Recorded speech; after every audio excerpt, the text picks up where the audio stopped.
Man, oh man, this past week in November 2023 has been absolutely wild. There's been a bunch of exciting new gear announcements and with it a fair share of controversy, but nothing could have prepared the synth world for what Teenage Engineering would unleash in November 22nd, 2023. The EP133 KO2.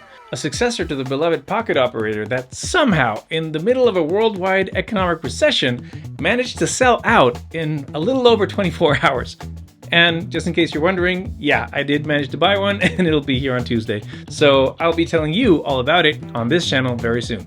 But I just wanted to take a minute and stop and marvel at Teenage Engineering and what has got to be one of the world's most bizarre yet undeniably effective companies and market strategies, I guess. Personally, I've had a very strange and one-sided love-hate relationship with Teenage Engineering in the past few years, and I say one-sided because I've never exchanged an email with them, and aside from maybe commenting on an Instagram post here or there, I'm pretty sure they have no idea me or even this channel exist. I was a die-hard fan of the original OP1, and back in the day, it was a pretty central part of what this channel was, and when the OP1 Field got announced last year, I was absolutely full of joy, and I eagerly opened up my wallet only to find out in shock that it was priced at $2,000.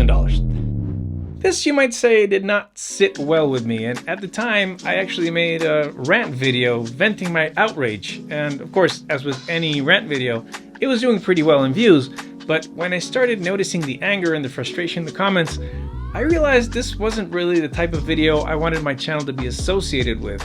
So after some thought, I decided to take it down. After that whole debacle, I pretty much decided to make my peace with the fact that I would probably never own an OP1 Field, but I held the hope that TE would come out with something else maybe, something that would make me a believer again. Well, things didn't really go that way, and what followed was, at least to my point of view, a series of strange launches, including, but not limited to, bags and clothes, a wooden choir, and even a work desk. And all of it had only one common denominator, that I could spot at least. Oh my gosh, were they expensive. I mean, these things would even make a Kardashian blush. But even amongst all this luxurious chaos, there was a glimmer of hope in devices like the TX mixer, the CM15 microphone, and the TP field recorder. All of them also severely priced, but at least their utility, portability, and the sheer genius of the design was undeniable. And I've been tempted more than once to grab one for myself. Now, I felt that the message from Teenage Engineering was pretty clear. They were aiming to be the Apple of the synth world. Great devices with high prices, all enclosed in exquisite design, almost as much as a fashion choice as an audio tool.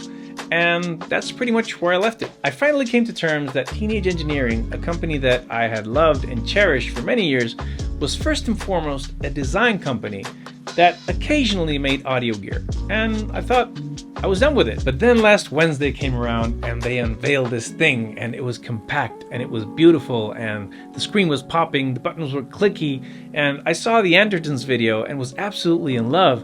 And then they said a magic number, $299. Come again? You surely mean $2,099. No, $299. Sure, it's not pocket change, but it's a Teenage Engineering device, and that's when it hit me.